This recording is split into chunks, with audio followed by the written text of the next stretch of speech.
La arquitectura de las ideas y todo lo que está detrás, el podcast que trata de los temas que están detrás del diseño, cómo surgen las ideas, cómo llegamos a ellas y cómo es su arquitectura. Todo esto a continuación. Quien les habla, Moisés Ágreda y César Figueroa. Episodio 21. Hoy comparte con nosotros la diseñadora, artista y arquitecta Belisa Pulido, la persona que está detrás del estudio Belisa Pulido en México, con tienda y taller en el sector de Polanco, Ciudad de México. A cargo de una propuesta de moda masculina con proyectos audiovisuales, que viene de un desempeño profesional importante en la gerencia de proyectos arquitectónicos colombianos, sobre todo en su capital, Bogotá. Por ello, su reseña presenta la complejidad de nuestra invitada. Belisa Pulido, Bogotá, Colombia. Egresa como arquitecto de la Universidad Central de Venezuela en el 2011 y tiene una especialidad en gerencia de diseño de la Universidad Jorge Tadeo Lozano en Bogotá, Colombia, en el 2013.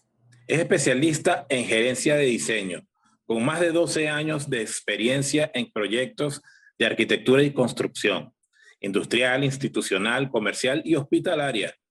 Como directora de negocios de la tercera constructora más importante para el desarrollo financiero, institucional, industrial y logístico de Colombia. Ahí pudo viabilizar más de 80 alianzas comerciales con compañías del sector, concretando al menos 6 grandes contratos en un periodo de desaceleración económica de este país. Fue directora en la Secretaría de Infraestructura del municipio de Cartago, Colombia, teniendo la oportunidad de ejecutar planes y proyectos para dicha jurisdicción de tipo vial, equipamiento comunal, prevención de desastres y viabilización de convenios. También presenta publicaciones en el diario La República de Colombia y Sensorial Magazine de Caracas, Venezuela, Cool Hunter, México en el 2021, Vogue México en el 2019, periódico Zócalo, México en el 2018 y La Reforma en México 2018. Pero también Belisa ha realizado estudios en la Escuela de Arte Martín Tovar y Tovar, mención Artes Gráficas, Venezuela, y en la Escuela Industrial de Confecciones y Diseño de Modas Marta Inés, Colombia. Es miembro del Colegio de Arquitectos de Colombia, Colegio de Ingenieros de Venezuela y del Instituto Europeo de Diseño, además de cursar estudios en la Asociación Nacional de Sastres de México. Decide de manera formal incursionar en las modas gracias a la participación como diseñadora de vestuario en el programa de TV Idol Colombia y gracias a trabajar con el reconocido diseñador de modas colombiano Ricardo Pava. Ha sido contratada para vestir actores, músicos y empresarios internacionales tales como Adriana Gutiérrez, es Miss Colombia 2014, Carmen Villalobos, Sebastián Caicedo, entre otros. A través de la revista Vogue, Hombre, fue reconocida como una de las 3 marcas de sastrería moderna más importantes de México. Finalmente, su taller es un espacio de experimentación creativa que a través de la creación de un proceso de investigación busca generar valor mediante el conocimiento y la interacción. Con la desmaterialización de los elementos constructivos de la sastrería, se exploran otras formas y riquezas entendiendo las necesidades físicas y emocionales del entorno. Prendas de vestir y objetos hechos a mano integran la aplicación de métodos gráficos, textiles y artesanales para lograr piezas impecables que van más allá de las tendencias. Nos recordamos que pueden encontrarnos en Apple Podcasts, Spotify, Google Podcasts, Spreaker, Deezer y YouTube. Además, en nuestra bio, la información web de nuestro invitado. Bienvenida. Hola chicos, ¿cómo están? Arquitectos, así que, ¿cómo les va? Bien, todo chévere. Nos va muy bien y ahora mejor. Y ahora mejor. La verdad es que, de verdad es que yo no quiero, antes de empezar con toda esta entrevista, sí me gustaría de verdad ofrecerles mis respetos a todos los que están ejerciendo en este momento en Venezuela. Es un reto enorme y sobre todo las personas que están educando. O ¿sabes? Que están así, que están ahí al pie del cañón todavía. La Gracias, gracias. verdad, mi profunda admiración, Estamos, totalmente, estamos en esta cruzada. totalmente, totalmente. Pero va a tener su recompensa, yo estoy segura de que sí, de que así Claro que será. sí. Claro que sí. Mira, Elisa, viendo tu sitio web, la propuesta que manejas en la moda, su estética, los cuidados de esta, me lleva a recordar ese proceso de tu formación en la UDE Mm. y cuál terminaste en Caracas. Lo complicado que es eso aquí en Venezuela, en un pequeño núcleo del interior y después ir a la capital. Eso de verdad que me impresiona mucho el éxito que has logrado y eso me pone orgulloso porque cada vez que alguien que de la universidad lo logra así, me parece que es algo muy importante y más allá que no se base simplemente en el diseño, o sea, en un taller de diseño de arquitectura. Mm. Y todo eso con la propuesta que estás manejando de calidad estética, el nivel de complejidad que tiene y el desempeño que es muy variado porque se basa en lo arquitectónico como ahora en el diseño de moda, eso me impresiona. ¿Qué tanto se debe eso a tu formación como arquitecto? ¿Cómo crees que eso percola en tu trabajo actual? Absolutamente en todo. Yo creo que lo que inició casi como algo obligatorio, por decirlo de alguna forma, porque inicialmente yo estudié artes, como lo había mencionado inicialmente.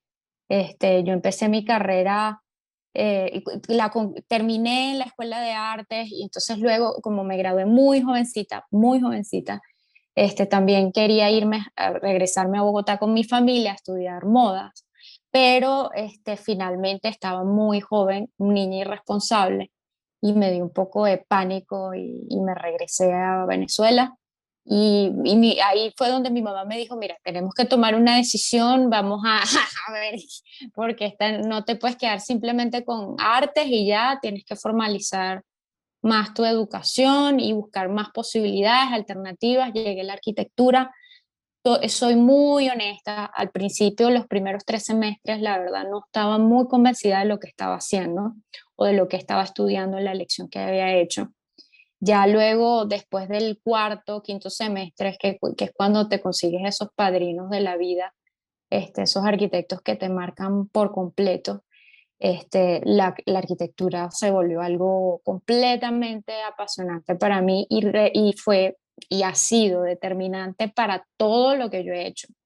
No solamente, vamos a decir, desde el punto de vista creativo, sino también mi proceso de pensamiento tiene muchísimo que ver. Y creo que le ha dado unas bases como muy sólidas al ejercicio del diseño de modas, definitivamente. Al final siempre han tenido muchísima relación, al igual que el diseño de modas, la arquitectura. Inicialmente se concibe como una cosa de proteger al ser vivo, al ser humano, ¿no? Lo mismo pasa con el diseño de modas o vamos a decir con la indumentaria. Entonces realmente han tenido siempre una relación demasiado evidente, histórica, a nivel de revoluciones socioculturales. La arquitectura y la moda han demarcado muchísimas cosas y yo creo que por eso para mí es muy difícil que las pueda separar dentro de mi proceso creativo, de la forma como yo concibo la empresa, mi empresa como tal, eh, desde el ejercicio de diseño.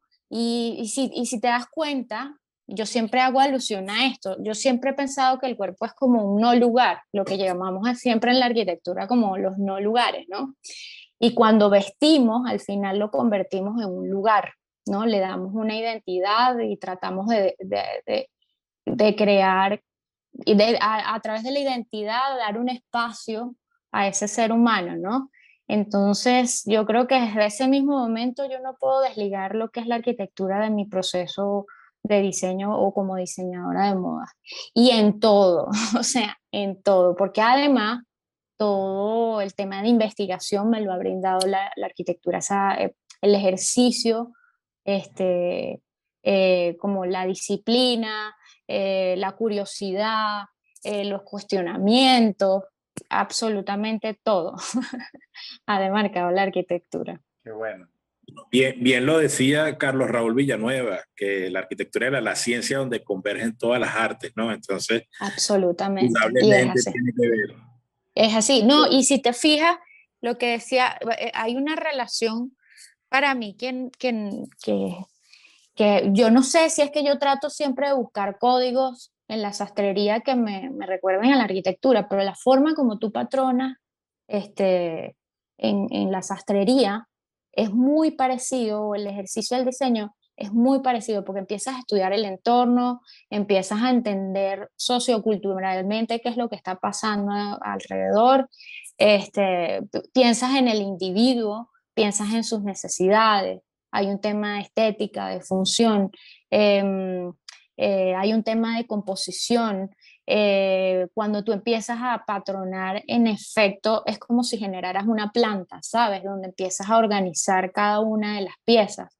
Y el cuerpo es escala, vamos a decir que las costuras es como la estructura del edificio, en el caso de la sastrería, las telas es lo que da la forma, ¿no? Al mismo tiempo hay como un ejercicio de repetición, de organización, o sea, a nivel de diseño en general tiene muchísima relación, o sea, están muy unidas.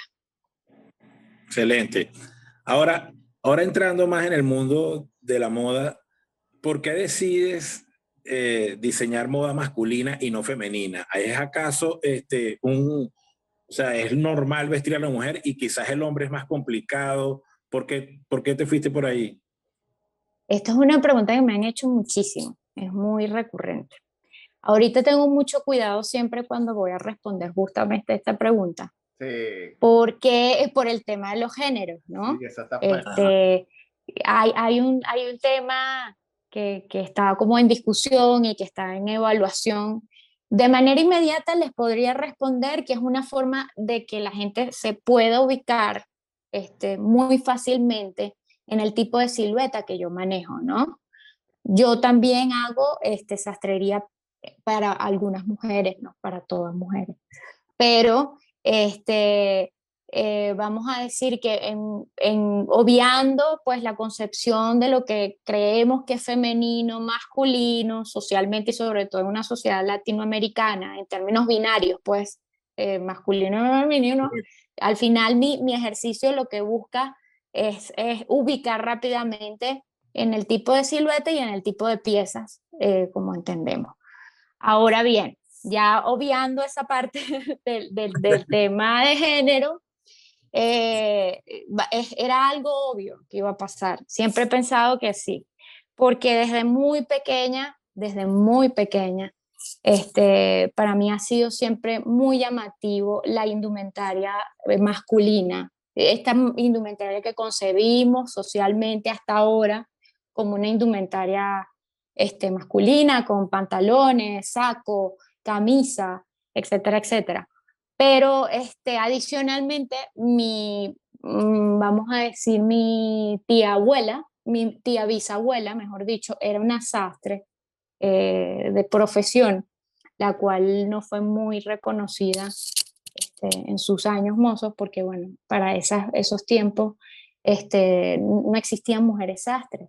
Entonces ella trabajó siempre bajo la sombra, fue muy talentosa, y hizo un trabajo muy importante en el tema de la sastrería y nunca pudo salir de ahí porque al final y hasta ahora les estoy diciendo que en los 70, 80, en los años 80 todavía y hasta hoy hay hombres que no permiten que una mujer les tome medidas porque de algún modo subestiman el trabajo o el ejercicio de una mujer sastre, ¿no?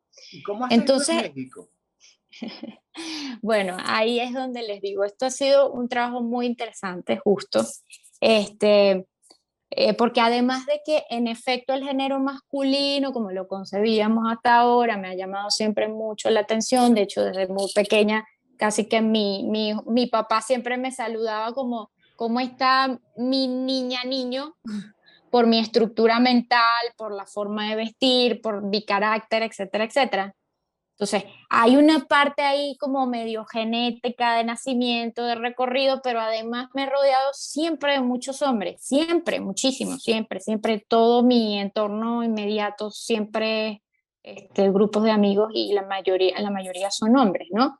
Luego en la construcción también entré, no porque fuera un mercado muy machista, la verdad, o sea, eso siempre yo lo aclaro, en el tema de la construcción yo conocí ingenieras increíbles y arquitectas de muy, de muy buena talla, pero que no querían meterse dentro de cargos muy grandes, porque finalmente, al final, ellas querían otro estilo de vida, no estaban dispuestas vamos a decir, a quitar algunas partes o de sus estilos de vida simplemente por este tipo de profesión, ¿no? Que exige muchísima responsabilidad y muchísimo tiempo de tu vida, ¿no? Entonces, al final, es muy, muy lógico que yo terminé en este tema de enfocarme en la sastrería, por decirlo, masculina, ¿no? En México ha sido un hallazgo, la verdad. A ver, en Colombia hay una sola diseñadora que se encarga de trabajar o de desarrollar el diseño masculino, pero digamos que es un poco más común, ¿no? Aquí, históricamente en México, yo creo que solamente he conocido una mujer sastre, únicamente, que era justamente profesora de la Sociedad de Sastres. Y las historias que ella contaba es que ha sido muy difícil su entrada. Pero también yo les digo que ha sido un hallazgo mi recorrido aquí en México, porque la verdad no sé si ha sido un poco de suerte, no sé si por el hecho de que no he estado predispuesta, no sé si es porque mi comunicación siempre ha sido como no generar barreras, sino al contrario, como generar cierta pluralidad, y mucho respeto y reconocimiento a lo que se hizo históricamente al pasado, aunque no esté de acuerdo, por decirlo de alguna forma. Entonces, hay sastres, muchos sastres de familias, porque además eso es un trabajo que viene hecho por mucha gente a través de como herencia familiar, ¿no? Y así, y pues han tenido mucha apertura. Obviamente siempre presenta un reto porque además yo tengo una perspectiva que no solamente por el hecho de ser mujer, este, me hace ver las cosas de otro punto de vista, sino también por el hecho de ser arquitecta y por el hecho de haber estudiado diseño, te da otra perspectiva que les revuelve un poco la manera como vienen ellos como originalmente entendiendo la sastrería, ¿no? En el ejercicio, no sé. Sin embargo, lo han recibido con muchísimo respeto. Hasta ahora yo no me he encontrado la primera barrera el primer sastre que se haya negado, por ejemplo, a conversar o a estar abierto a posibilidades. Obviamente hay cosas que sí, que como me dicen, eso no se hace así y de pronto no, y tal, pero, sin embargo, siempre ha sido como una comunicación muy abierta y como diáfana, ¿no? Pero yo creo que es como, bueno, como la arquitectura depende, como el emplazamiento, cómo te le acercas, cómo llegas, con qué tipo de lenguajes, con qué tipo de lenguaje haces ese primer acercamiento con la gente, ¿no? Entonces, al final, pues, yo estoy muy contenta, la verdad. A mí me gusta meterme siempre en lugares donde, no, digamos, donde las obviedades, justamente lo que puede parecer obvio, al final, que se convierte como, vamos a decir, al final es un ejercicio de pensamiento un poco flojo, ¿no? O sea, esa obviedad, y a mí me gusta investigar y entender que no es tan obvio, ¿no? Entonces, el mercado masculino de algún modo ha representado un reto para mí en ese sentido, porque todo el mundo dice como que, bueno, el tema del diseño masculino es básico, es sencillo, y no, al contrario, o sea, presenta muchas inquietudes, es por qué es así, por qué lo entendemos así. al final el hombre tiene, hablando, bueno, distanciándonos un poco del tema de género, pero el hombre tiene muy claro algunos aspectos que le dan valor al diseño, ¿no? La mujer es mucho más emocional a la hora de tomar decisiones. Entonces, yo creo que para mí es mucho más interesante empezar a hacerme preguntas con respecto a esa responsabilidad que tiene el hombre en el subconsciente con respecto al tema de la indumentaria. El hombre al final, hasta ahora, pues concibe el tema del vestir, además como un tema de función, también como algo duradero, ¿no? Entonces, como se ha concebido la moda en el mercado femenino, es muy del fast fashion, que es como totalmente contrario a los valores que, por ejemplo, mi marca representa. No sé si me explico, o sea, al final Total. siempre estoy buscando durabilidad, innovación en términos técnicos de tela, algo que realmente, Los materiales, me imagino que digamos, también. O sea, ahí se sí, relaciona directamente con la arquitectura. Los materiales tienen que ser de una calidad y absolutamente. nobles. Y, Totalmente, totalmente. Entonces, de algún modo siento que el mercado masculino me da la oportunidad de, de aprovechar o de, no sé, crear como unas tensiones un poco más creativas, más interesantes.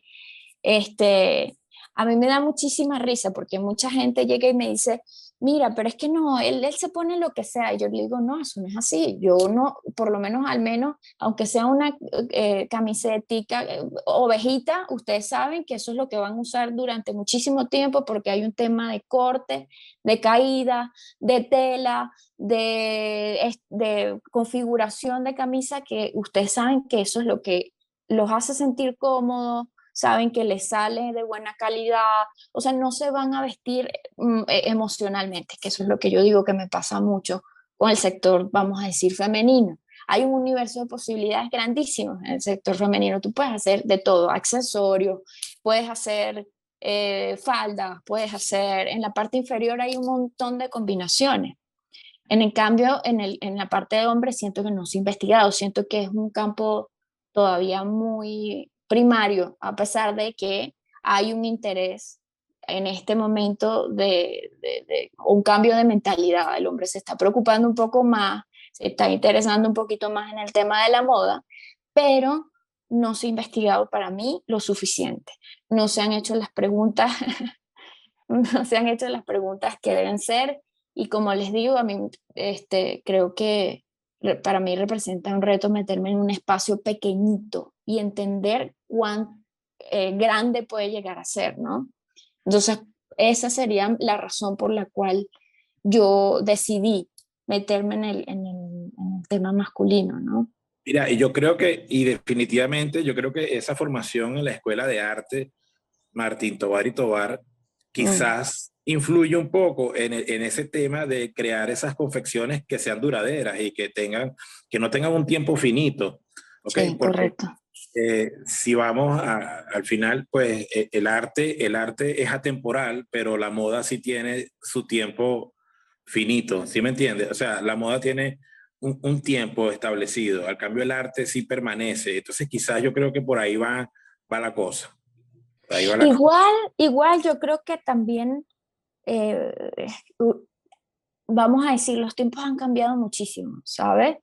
Ahora con este tema pues de pandemia, etcétera, etcétera, la concepción de lo que tenemos de la moda ha cambiado un montón. Con este tema también de reconocer el tema de género como no binario, también ha cambiado muchísimo la forma como consumimos, ¿no? Y la Este, inmediatez, el tema de la y la inmediatez de inmediatez, todo, correcto, correcto. ya. Entonces, correcto. Entonces, vamos a decir que, y yo creo que la arquitectura tiene un poco de eso. La arquitectura, sí, en efecto, representa, como les digo, al final un momento histórico, porque en efecto se ve reflejado. O sea, cuando tú ves la arquitectura gótica, ¿sabes? La brutalista, ves momentos históricos de la sociedad, ¿no? Lo mismo pasa con la moda.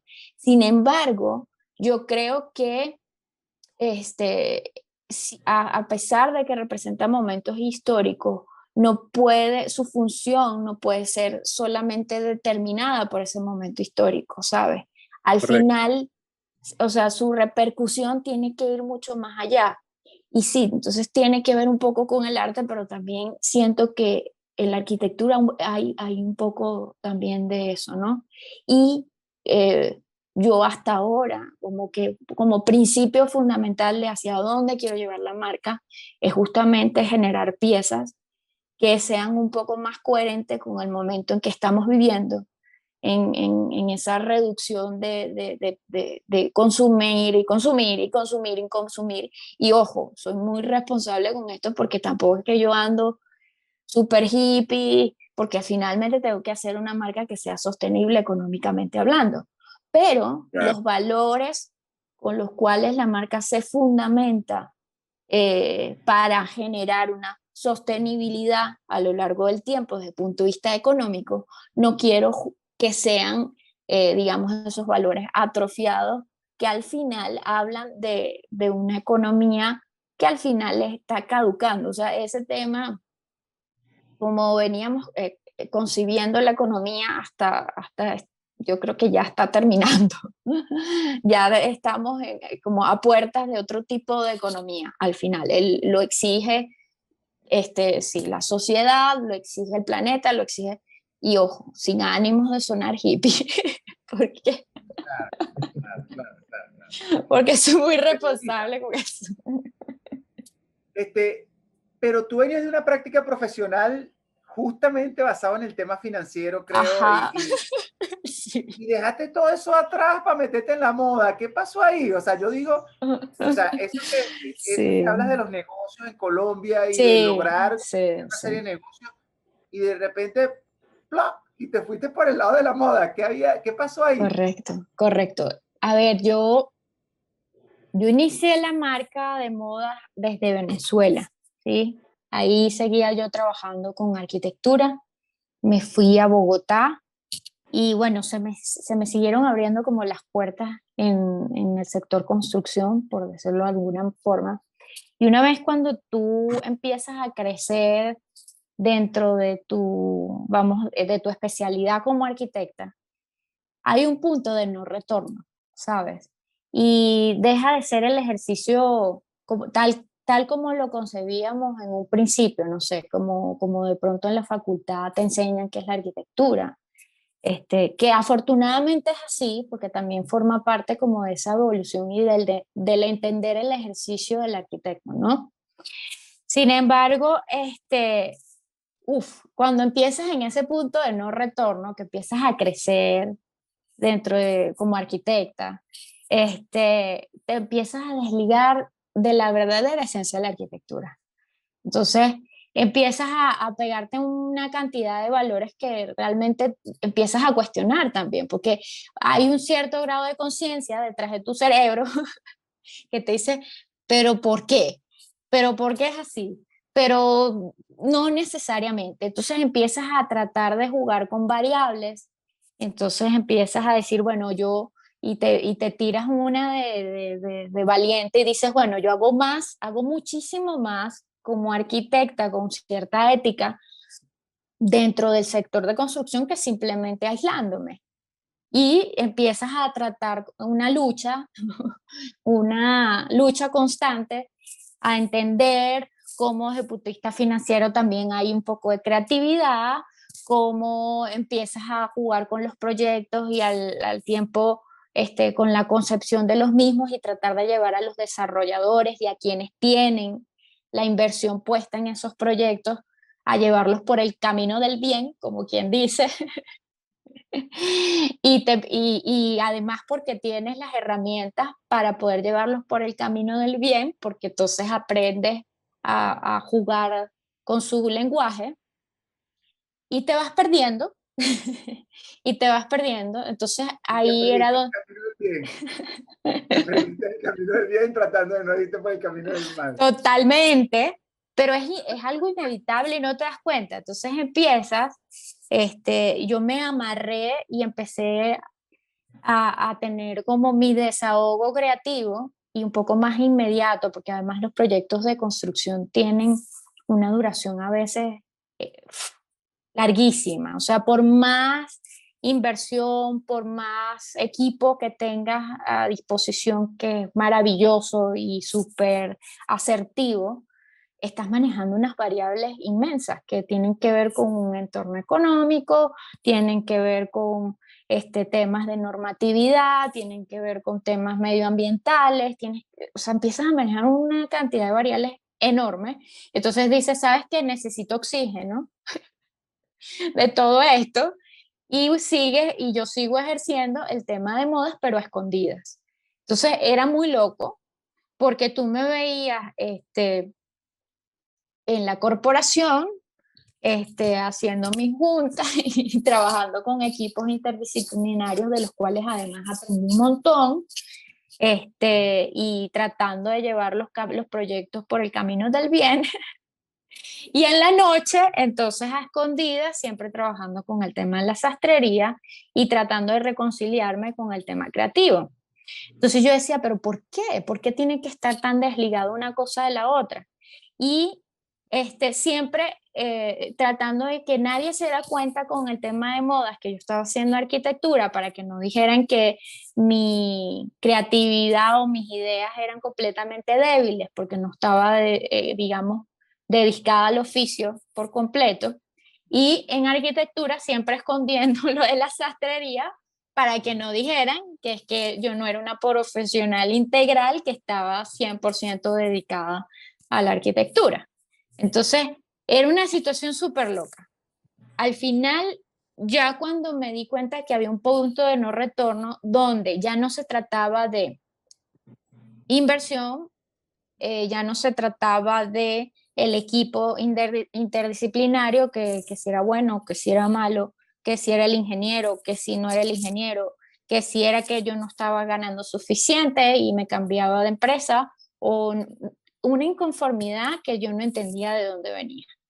Entonces, como que me sinceré, recuerdo este día como si fuera ayer, y saliendo de la compañía en mi carro, recuerdo que dije, no más, o sea, no se trata, no es el pitufo que vino del cielo, son las estrellas, no es el dinosaurio, no es la inversión, o sea, no tengo ninguna razón por la cual están tan inconforme con la labor que estoy haciendo.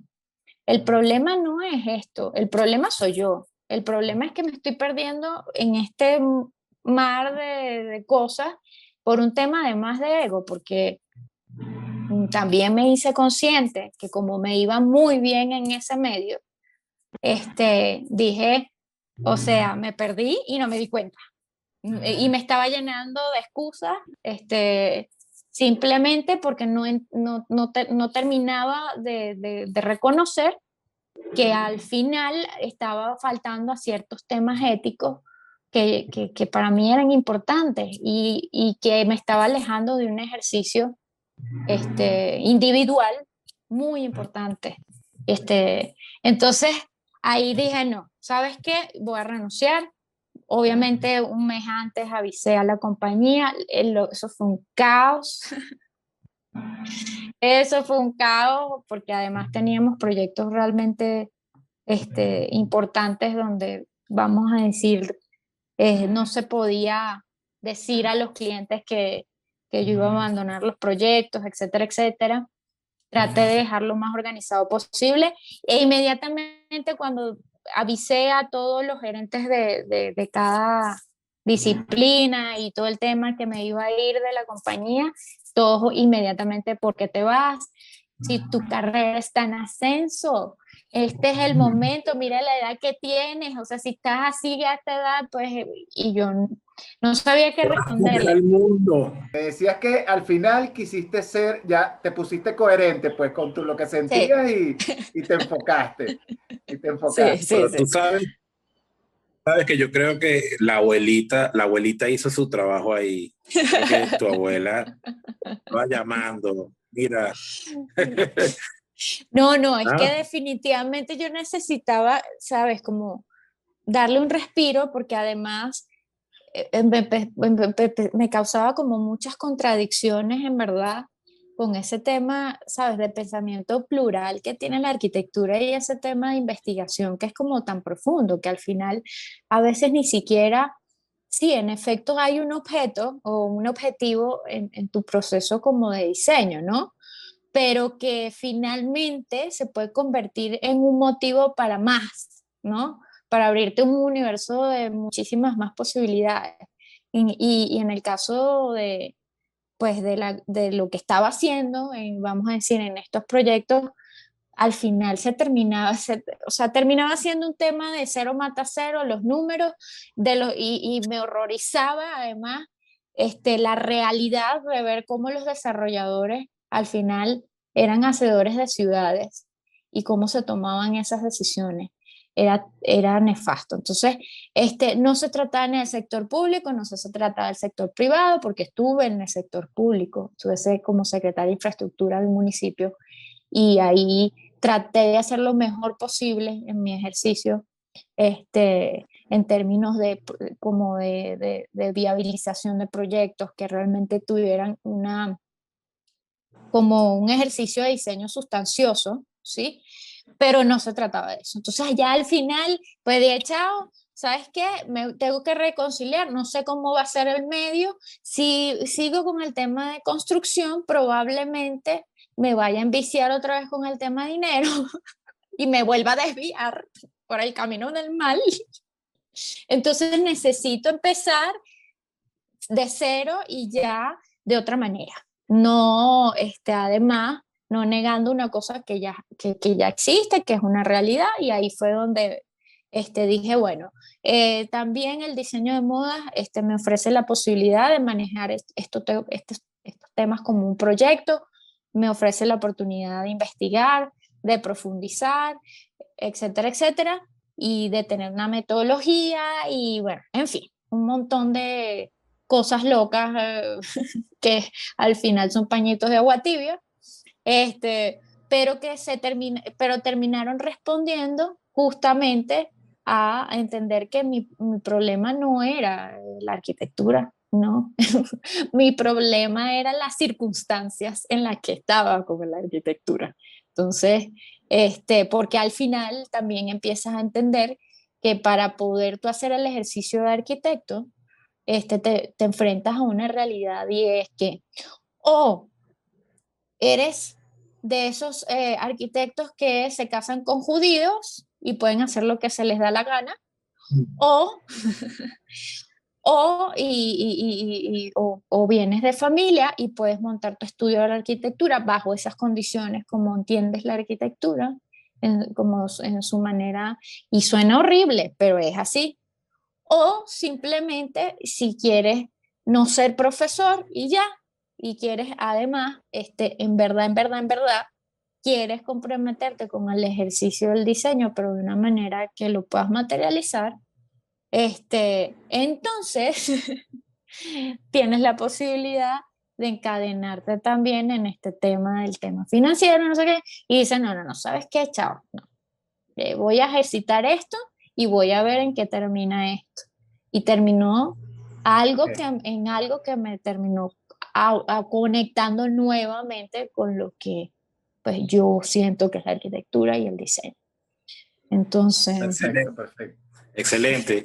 Ajá, pero ahora, Belisa, eso está demasiado bueno. Pero mira, pero esa parte de trabajar a medida, yo estaba viendo en la página que también manejan la parte de trabajar a medida.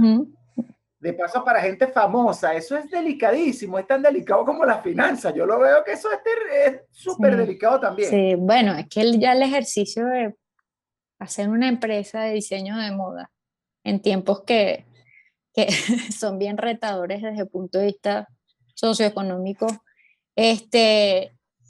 sí, representa muchísimos retos, ¿no? El tema de haber hecho a la medida es interesante.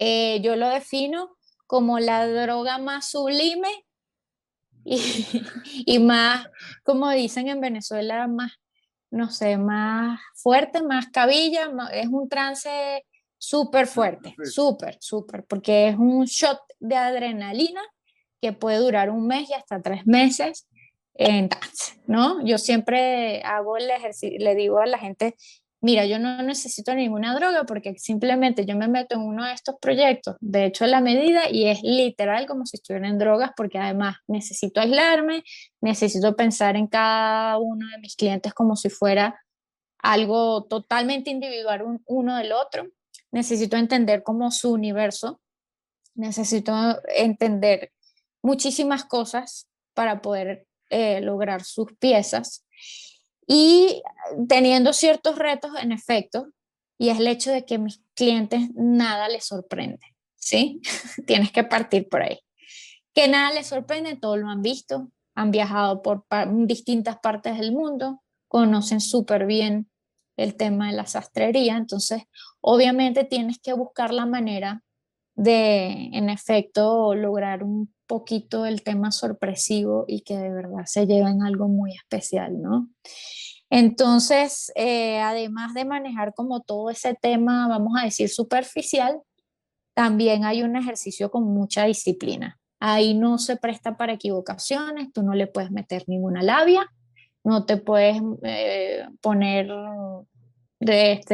con temas de reflexión y le sales con otra cosa. Cero. No se presta para, vamos a decir, Ahí no hay muela, y ahí no hay muela, nada. ahí no hay, No, Nada de eso. no hay nada de eso. improvisación para nada. O sea, por eso les digo, a ver, yo, por ejemplo, lo mínimo que dura un traje a la medida es un mes. El proceso, vamos a decir, de diseño de un traje a la medida. Desde su parte de diseño, porque literal es un tema de estudiar al cliente, de estudiar su fisionomía, luego de enviarles una propuesta que tiene varias variables a nivel de materiales, de acuerdo justamente al tipo de cliente. Tengo, Un proyecto de arquitectura. por decirlo, porque si Sí. maneja como muchas variables y tienes un equipo interdisciplinario, sí, en efecto, este, pero obviamente a una escala un poco más pequeña, porque los procesos son mucho más inmediatos y, lo ves, y el resultado lo ves Pero más cercana, relativamente más más pequeña, pero muy cercana, que es lo que yo veo que, o correcto. sea, no hay espacio, tienes que integrarte mucho con el cliente. Sí, y he tenido muchísima suerte porque además tengo un equipo maravilloso. Y cuando hablo del equipo maravilloso, estoy hablando desde mis proveedores de tela, que trabajo con tela certificada, que en verdad, o sea, el cliente tenga una manera de verificar que el material que yo le estoy ofreciendo es real, ¿sabes? Que no es como que yo le puse una marquilla o que inventé y que le dije que este era y este no es. No. Desde mis proveedores de tela, además, porque a veces desarrollamos y hacemos experimentos a nivel de tecnología textil. Eso lo hice mucho en Colombia, también con casas textileras directamente. Entonces yo me casé con ellos y en muchos casos lo que hacemos es trabajar en algunos productos nuevos y justo lo hacemos o hacemos el experimento con ciertas tipologías de clientes, ¿no? Entonces, que se dan para eso, ¿no? Entonces, desde mis proveedores, desde la chica que me ayuda con los operativos, que es una mujer fantástica, súper interesante, porque además eso es otra cosa. Toda la gente de mi equipo no es como, a ver, por ejemplo, la que es asistente operativo, que se llama Julia Calle, ella es colombiana. Julia es realmente licenciada en medios audiovisuales y fue profesora en medios audiovisuales. Y es súper interesante porque además su manera de comunicar es muy asertiva y muy precisa. Entonces le da un valor al equipo que es muchísimo más allá de simplemente hacer el ejercicio de actividades operativas, ¿no? Entonces, tengo un equipo realmente muy valioso y muy cohesionado que entiende la importancia del tema de los clientes, ¿no? O lo cuidadoso que puede ser el detalle de los clientes. Es importante igual, para mí es muy importante aclarar que lo mismo para mí es un cliente que sea un CEO de una compañía como el chavo o la persona que reunió durante todo un año para poder usar un traje mío, por decirlo, por darle un ejemplo, ¿no? Es lo mismo para mí un director de cine que un actor o un artista o un músico. O sea, en términos de que para mí el proyecto es igual de importante y representa los mismos retos porque es un universo completamente diferente. Además, que yo me pongo la responsabilidad de siempre superar mi proyecto. Yo nunca quedo conforme con el resultado final. Yo siempre digo, se puede hacer más. Y adicionalmente, como se logra, a veces se logra, la mayor parte de las veces que los clientes repiten conmigo, yo no les puedo dar el mismo resultado que se les di hace un año, porque se supone que dentro de mi proceso hubo un tema de, vamos a decir, avance o evolución en mi trabajo, ¿no? Y yo quiero que mis clientes lo sientan, ¿sí? Que sientan la diferencia de haberme comprado un traje hace un año a un traje ahorita, ¿sí? Hay unos valores que se conservan desde la concepción del proyecto, pero, pero en términos de calidad, etcétera, etcétera, pero sí se trata de direccionar para que ellos se lleven un poquito de sorpresa a pesar de que me repitan en el transcurso de un año o 2 años o qué sé yo. Entonces al final siempre hay mucha presión. Yo me Claro, pongo también esa claro, presión, claro, claro, totalmente. porque además, como yo le digo a todo el mundo, desde el día que yo salí de la compañía, siendo arquitecta, teniendo a cargo la dirección de un departamento, por decirlo de alguna forma, y de los negocios de la compañía. Desde ese día yo entendí, pero me lo tatué en mi cabeza, la importancia de mi tiempo. Entonces, para mí, cada día que pasa ejerciendo el tema de diseñadora de modas, para mí es dinero. Entonces, si yo voy a estar dejando de ganar cierta cifra diaria en el tema de la arquitectura y la construcción, tiene que verse, vamos a decir, materializado en mi ejercicio del diseño de modas de alguna manera. No necesariamente con dinero, pero sí a nivel de trabajo Valor, yo tengo que ver la diferencia. valor, tiene que haber valor, tiene que haber Correcto. valor.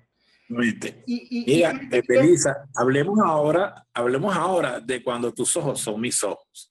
¿Por qué Mm. documentar otro ejemplo de esta de sastrería artesanal? Cuéntanos eso, por Y favor. eso es bellísimo, ¿viste? Eso está quedándote Sí. bellísimo. Eso es demasiado bueno eso. Sí, este año lo paramos, obviamente por razones obvias, por el tema de la pandemia aquí en México, la cosa está fuerte, porque es que, bueno, Ciudad de Uno. México es demasiado grande, es incontrolable esta ciudad, es muy difícil realmente que tú puedas tener un control de una población tan grande. Entonces se paró el proyecto este año, pero inicialmente el proyecto surgió por un tema de curiosidad. Yo necesitaba entender todo, porque en efecto hay, pues, en los países latinoamericanos hay ciertas similitudes o tradiciones textiles que son como, sí, comunes, ¿no? Porque al final es Latinoamérica, ¿no?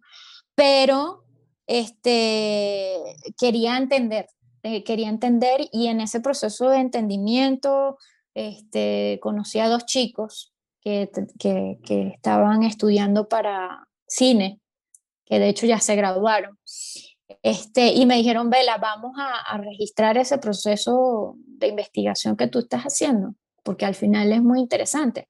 Y como un poco también nutría la dirección a la que yo quería llevar el estudio, que era justamente el tema de la democratización de la información, me parece como fundamental dentro de este ejercicio creativo, que suena un poco raro, pero al final sí, te dicen, bueno, pero es que tú no eres comunicador social, no es real, pero tiene que haber documentos. Yo me acuerdo que cuando una de las cosas que me enfrenté en Barquisimeto, que estuve trabajando no recuerdo el nombre de ella, que era urbanista, que estaba haciendo el plan de ordenamiento territorial en el centro de Barquisimeto.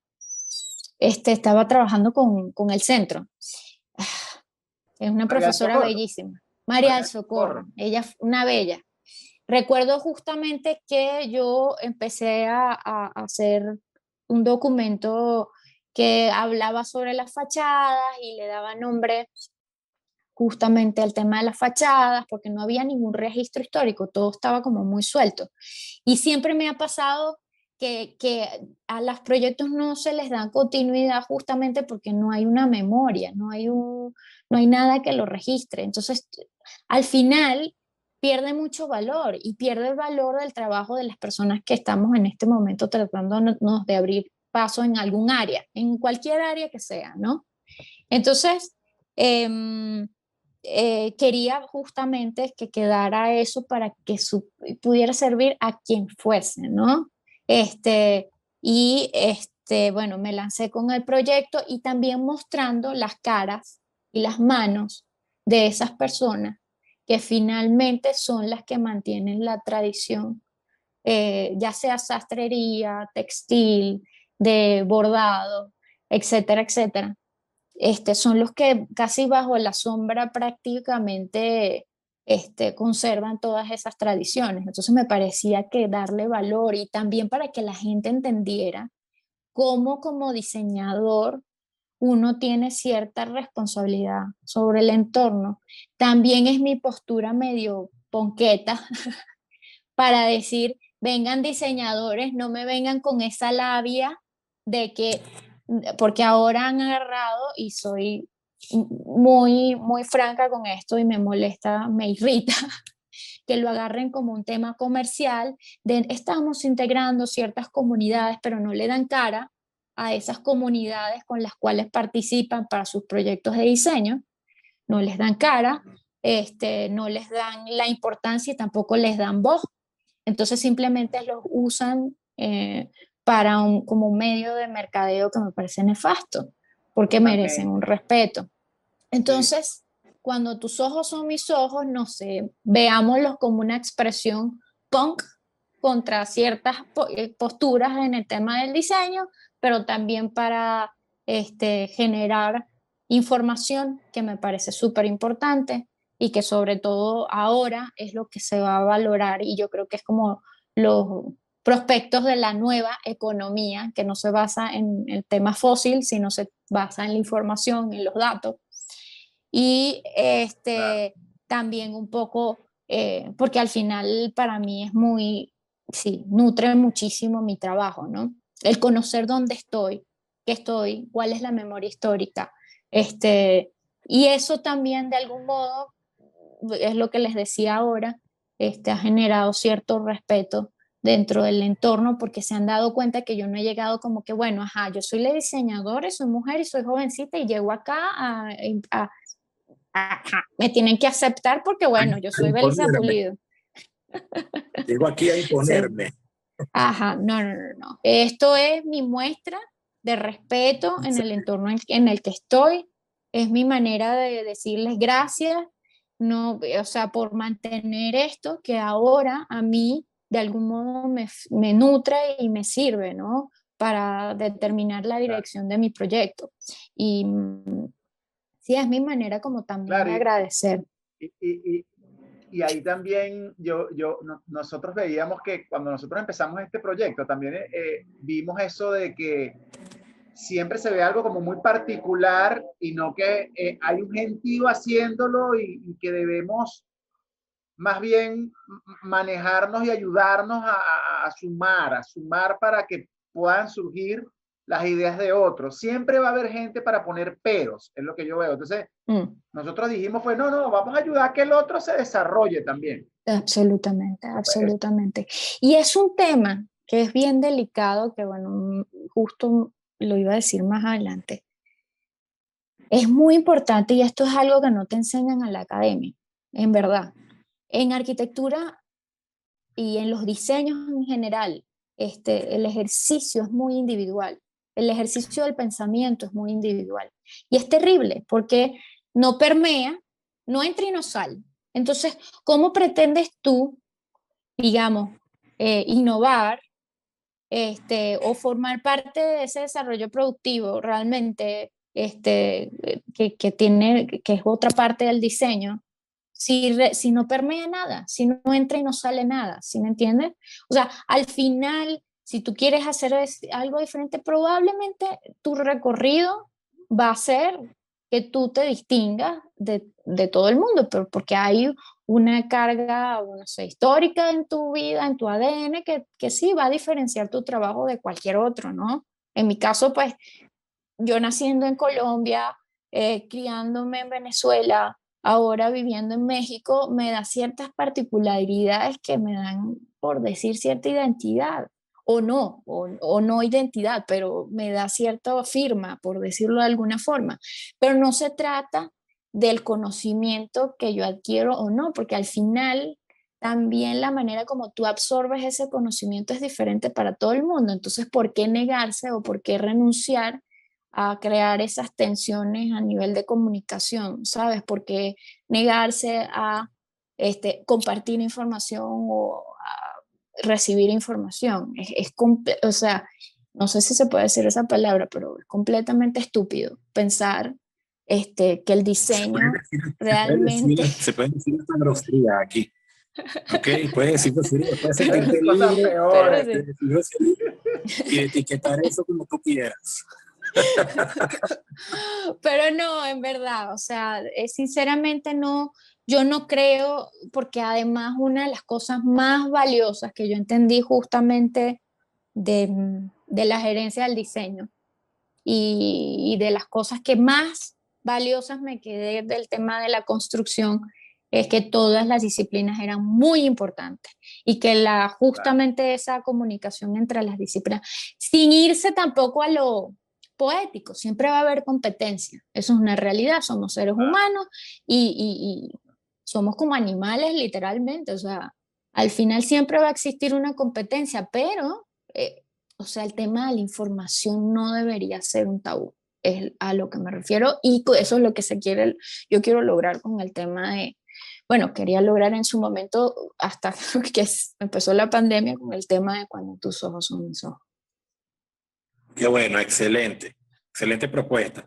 Y ahora, ¿qué es lo último? Viendo tu trabajo, visitamos tu página, vimos el trabajo de Mm, Dos Islas, un sí. tremendo trabajo y una manera impecable de transmitirlo gráficamente.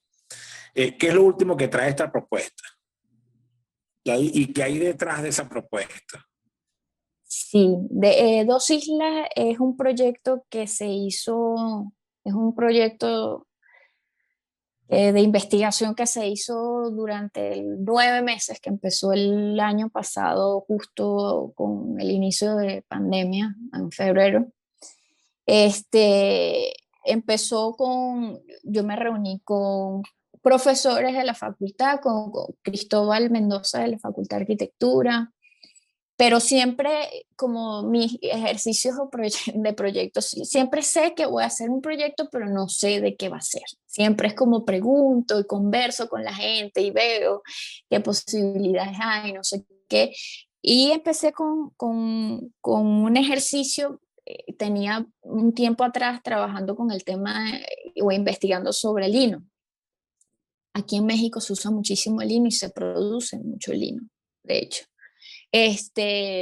Entonces necesitaba entender el lino más allá, con una volumetría más allá a la que he visto hasta ahora, ¿no? Entonces, sí, y también tenía el otro reto, que era el tema de la sastrería, que va un poco en contra de lo orgánico, que es el material en sí, que es el lino, ¿no? Entonces no me quería desligar de los principios básicos de la sastrería, eh, pero tenía el reto al mismo tiempo de trabajar con este material que era tan noble, que tiene una caída tan natural, etcétera, etcétera. Entonces, vamos a decir, tenía un material, tenía una realidad de comercial en México, que es que el tema del lino es algo, forma parte de la indumentaria casi de manera obligatoria. Eh, y empecé a experimentar con el tema de las pinzas para darle forma, para darle otra volumetría. a la sastrería para ver qué se originaba, y al mismo tiempo estaba reflexionando muchísimo sobre el momento que estábamos viviendo, ¿no? Desde el punto de vista psicológico. Entonces empecé a trabajar sobre las siluetas, unas siluetas mucho más holgadas, justamente por un tema de comodidad, por el estilo de vida que estábamos llevando. Y vamos a decir que empecé a desarmar el patronaje que venía trabajando, que era mucho más pesado, y lo empecé como a sintetizar y como a desarmar hasta que quedara la silueta más simple y lograr una volumetría, pero a través del juego de estas pinzas. Entonces trabajé con unas pinzas italianas, con unas pinzas inglesas que empezaron a darme otros resultados y otras variables en el lino que, digamos, hasta ahora yo no había visto, ¿no? Eh, y bueno, ahí empezó como el ejercicio de diseño de estas piezas que se llama, que forman parte de la colección Dos Islas. Dos Islas le habla al hombre solitario, que está dividido entre, y que se siente como medio flotante y está dividido entre lo que es tierra firme y el agua, por decirlo de alguna forma.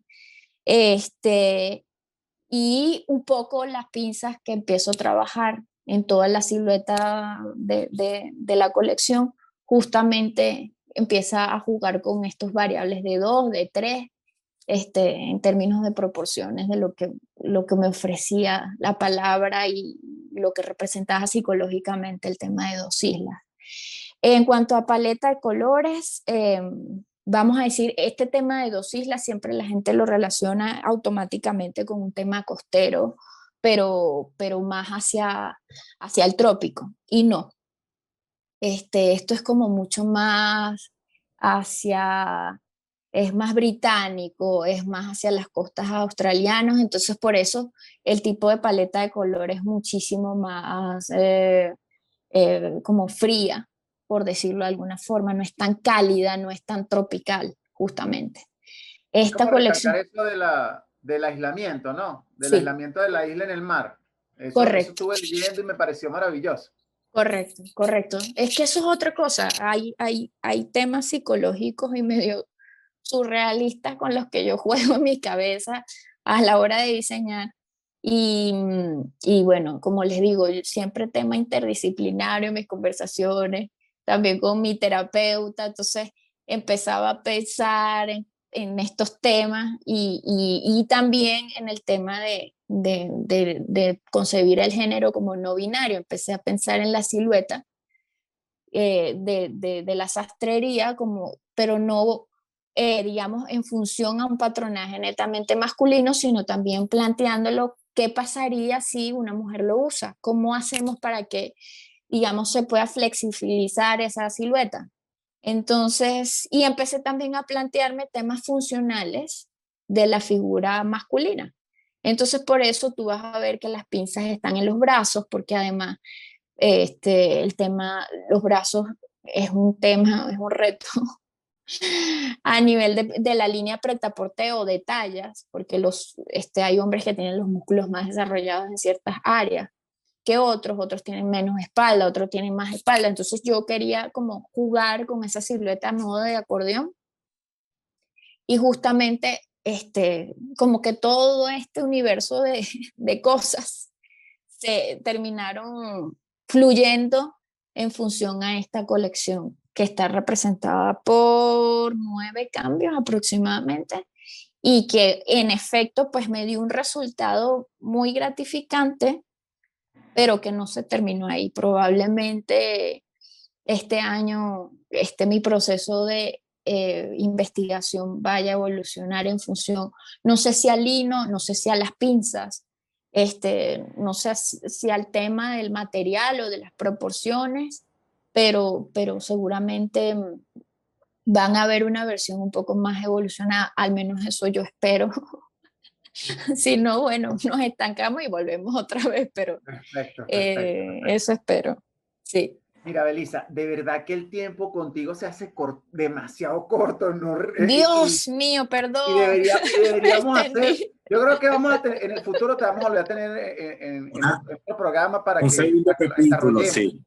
Pero no queremos Dios irnos, mío. no queremos irnos sin que nos hables un poco o que nos dejes algún mensaje.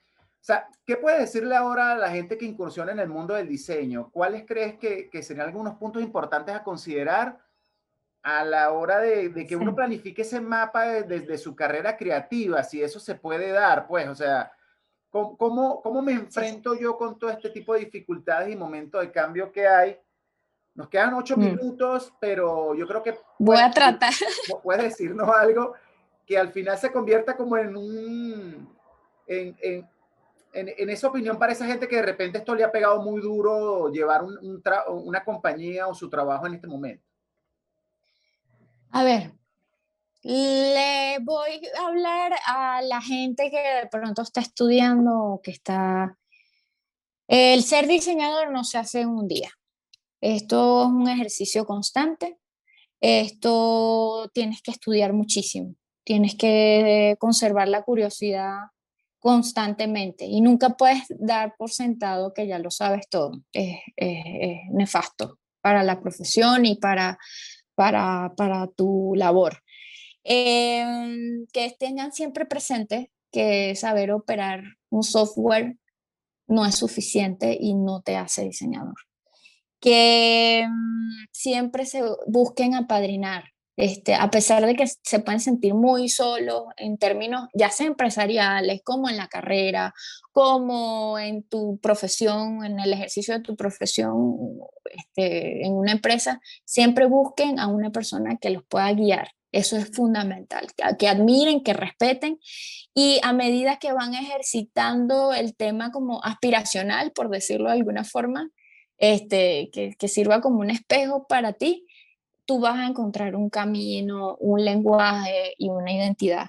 Que no podemos forzar el diseño porque se nota, siempre se va a notar, siempre que es forzado.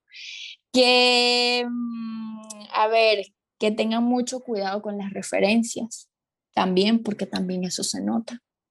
Que sean tercos, que sean muy tercos, que se hagan muchas preguntas para poder reconocer el verdadero valor del diseño, eh, que entiendan la importancia del diseño como un catalizador como social, sociocultural, puede ser histórico, o como un constructo, pero que no solamente es un valor estético.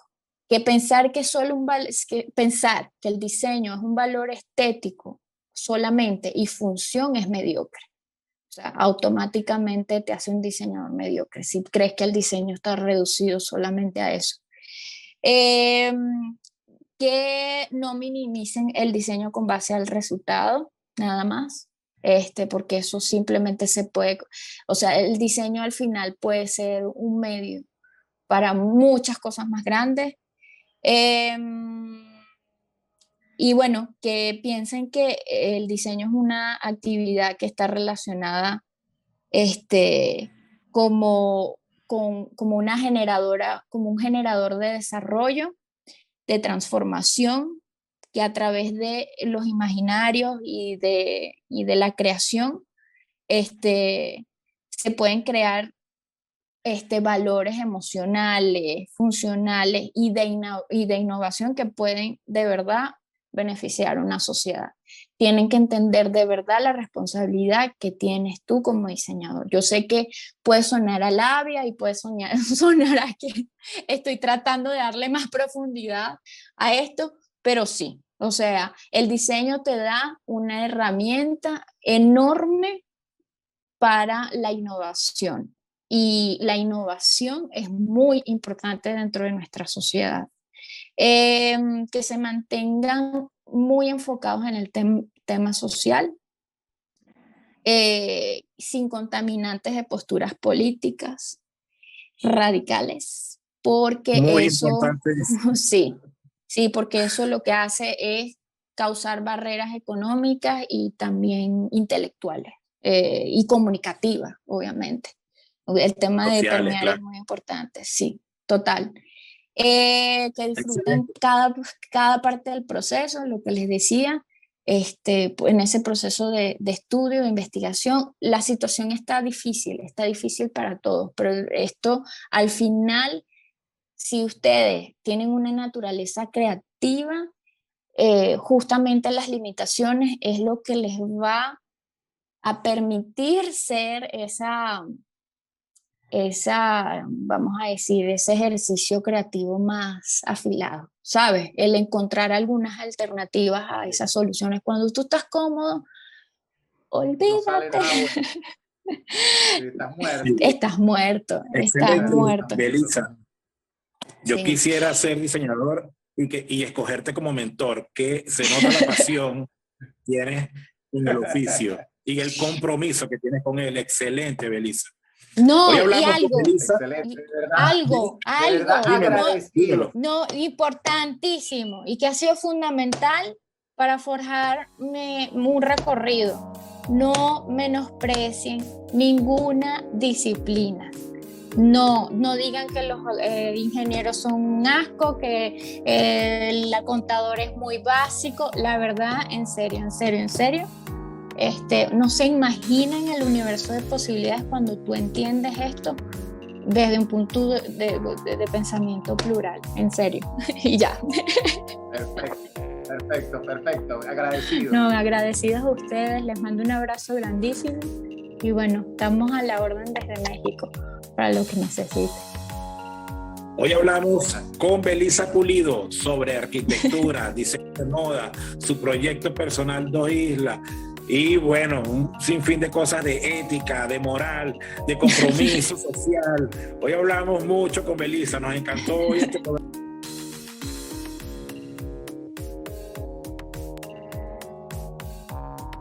La arquitectura de las ideas y todo lo que está detrás. Recuerden que pueden escucharnos en YouTube, Spotify, Google Podcast, Apple Podcast y demás plataformas podcast. Nos vemos. Gracias.